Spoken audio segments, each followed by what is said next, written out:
नमस्कार। SBT news में आपका स्वागत है। पेश है 15 नवंबर सुबह 6:15 बजे राजस्थान की 15 बड़ी खबरों में।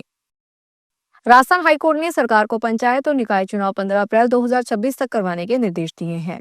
कोर्ट ने कहा कि सरकार 31 दिसंबर तक परिसीमन की प्रक्रिया पूरी करे। अदालत ने शुक्रवार को करीब 439 याचिकाओं पर फैसला सुनाया। इसके साथ ही कार्यवाहक मुख्य न्यायाधीश एसपी शर्मा और जस्टिस संजीव पुरोहित की खंडपीठ ने अपने फैसले में परिसीमन के मामले में दखल देने से इनकार कर दिया। कोर्ट ने कहा कि परिसीमन को लेकर आ रहे मामलों पर राज्य स्तरीय कमेटी सकारात्मक रूप से विचार करे। कोर्ट ने कहा कि एक बार परिसीमन का काम पूरा होने के बाद उसके फाइनल नोटिफिकेशन को अदालत में चुनौती नहीं दी जा सकेगी। राजस्थान पुलिस भर्ती बोर्ड ने कांस्टेबल भर्ती 2025 के लिए अस्वीकृत आवेदकों की सूची सार्वजनिक कर दी है। इस सूची में उन उम्मीदवारों के नाम शामिल हैं जिनके आवेदन में तकनीकी त्रुटियां, दस्तावेजों की कमी या अन्य कारणों से आवेदन अमान्य घोषित किए गए। आवेदनों के संबंध में अंतिम निर्णय लिया जा चुका है और जिन उम्मीदवारों के आवेदन अस्वीकृत हुए हैं उन्हें उनके मोबाइल नंबर पर एसएमएस के माध्यम से भी सूचित किया जा रहा है। इस सूची में कुल 298 उम्मीदवारों के नाम शामिल हैं। राजस्थान हाईकोर्ट जोधपुर ने 15 साल पुराने एक जमीन नीलामी मामले में ऐतिहासिक फैसला सुनाते हुए कहा कि यदि नीलामी में अनिवार्य जमा राशि समय पर जमा नहीं की गई तो बाद में कितनी भी औपचारिकताएं पूरी कर ली जाए, नीलामी शुरू से ही अवैध मानी जाएगी। जस्टिस फरजन अली ने अपने रिपोर्टेबल जजमेंट में चित्तौड़गढ़ कपासन के स्वर्गीय मांगीलाल के कानूनी वारिसों की याचिका पर सुनवाई के बाद वर्ष 2004 की नीलामी, वर्ष 2006 की पुष्टि और वर्ष 2008 में दिए गए कब्जे के आदेश को पूरी तरह से रद्द कर दिया। कोर्ट ने कहा कि जब नींव ही दोषपूर्ण हो तो उस पर खड़ी की गई पूरी इमारत गिर जाती है। राजस्थान कांग्रेस अध्यक्ष गोविंद सिंह डोटासरा ने 12 जिले के अंता विधानसभा सीट उपचुनाव को प्री टेस्ट करार देते हुए कहा कि 2028 में होने वाले विधानसभा चुनाव से पहले इस जीत से भारतीय जनता पार्टी और उसकी सरकार की विफलता साबित हुई है। डोटासरा शुक्रवार को अंता सीट के उपचुनाव में कांग्रेस उम्मीदवार प्रमोद जैन भाया की जीत के बाद जयपुर में मीडिया से यह बात कही। उन्होंने कांग्रेस की जीत पर खुशी जाहिर करते हुए अंता सीट की जनता और कांग्रेस कार्यकर्ताओं का आभार जताया और कहा कि अंता की जनता ने कांग्रेस प्रत्याशी को करीब 16,000 मतों से जिताया है। उन्होंने कहा कि अंता उपचुनाव राज्य की भाजपा सरकार के 2 साल का टेस्ट था जिसमें वह असफल हुई है। भारतीय सेना की गजराज कॉर्प्स ने एक in house high altitude monorail system तैयार किया है। यह स्मार्ट इनोवेशन अरुणाचल प्रदेश के 16,000 फीट की ऊंचाई वाले दुर्गम पहाड़ी इलाकों में काम करने के लिए बनाया गया है, जिससे सैनिकों को जरूरी सामान तेजी से पहुंचाने में मदद मिलेगी। यह नया सिस्टम कामेंग हिमालय रीजन में भारतीय सेना तक रसद पहुंचाने में मददगार है। यहाँ न तो रास्ता है न कोई दूसरा वाहन पहुंच सकता है। पहाड़ों में संकरे रास्तों, ढीली चट्टानों, अप्रत्याशित मौसम और सीमित ऑक्सीजन के कारण छोटी दूरियां भी लंबी और कठिन लगती है। राजस्थान में बंद पड़े छात्र संघ चुनाव को लेकर दायर याचिका पर शुक्रवार को राजस्थान हाईकोर्ट ने अपना फैसला रिजर्व कर लिया। लंबे समय से छात्र राजनीति से जुड़े छात्र नेता शुभम रेवाड़ ने कहा कि यह फैसला प्रदेश के लाखों छात्रों की उम्मीदों को नई दिशा देगा। उन्होंने दावा किया है कि न्यायपालिका की सख्त टिप्पणी के बाद अब चुनाव की बहाली लगभग तय है। शुभम रेवाड़ ने बताया कि छात्र संघ चुनाव की बहाली को लेकर वे और उनके साथी लंबे समय से लगातार संघर्ष कर रहे हैं, लेकिन राजस्थान यूनिवर्सिटी प्रशासन और वर्तमान सरकार इस मुद्दे पर उदासीन है।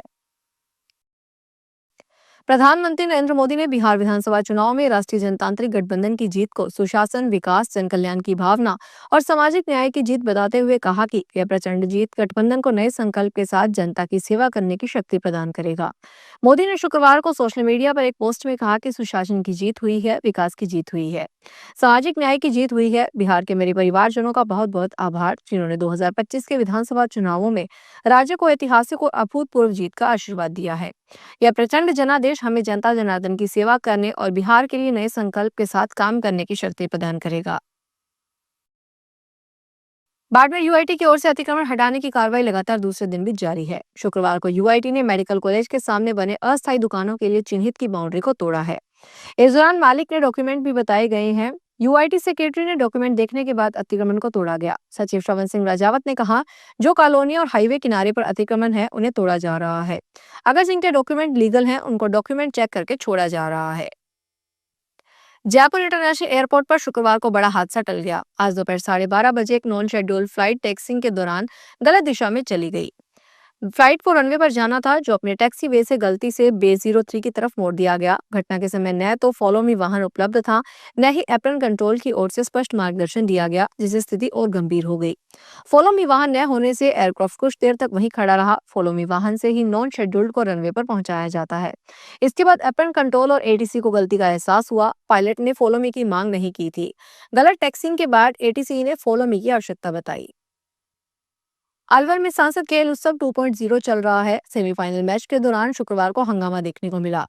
स्टेट और नेशनल लेवल के खिलाड़ी आयोजन समिति पर भड़क उठे। वहीं कबड्डी के दौरान बहरौल और मुंडावर की टीम आपस में भिड़ गई। बहरौल टीम के खिलाड़ियों ने रेफरी व प्रबंधन पर मैच फिक्सिंग का आरोप लगाया।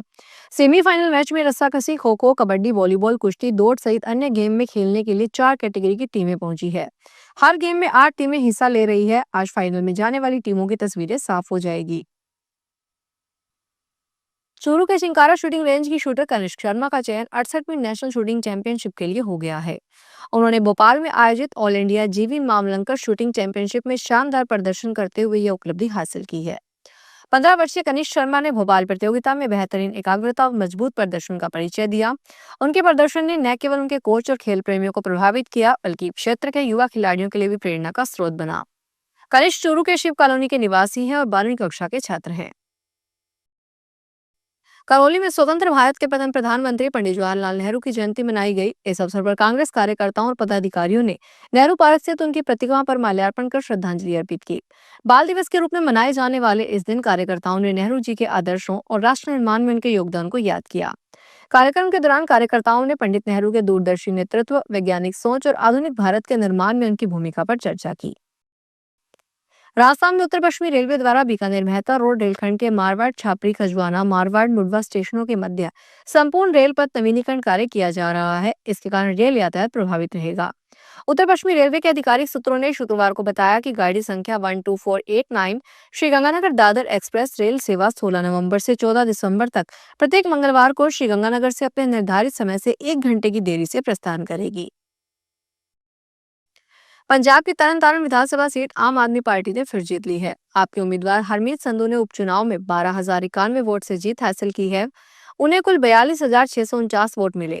हरमीत संधू चौथी बार यहां से विधायक चुने गए हैं। दूसरे नंबर पर अकाली दल की उम्मीदवार सुखविंदर कौर रंधावा रही, जिन्हें 30,558 वोट मिले। तीसरे नंबर पर अकाली दल वारिस पंजाब दे के उम्मीदवार मनदीप सिंह खालसा को 19,620 वोट मिले।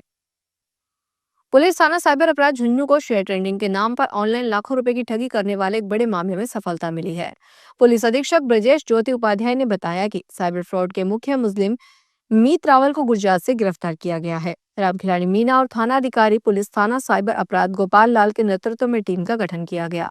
टीम ने मामले की गहनता से जांच शुरू की है। अनुसंधान के दौरान ठगी की वारदात में मीत रावल इन्वॉल्व पाया गया। पुलिस टीम ने कार्रवाई करते हुए मुख्य मुलजिम मीत रावल को प्रोडक्शन वारंट पर गिरफ्तार किया।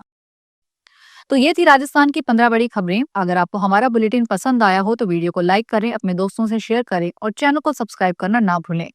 फिर मिलेंगे नई खबरों के साथ। धन्यवाद।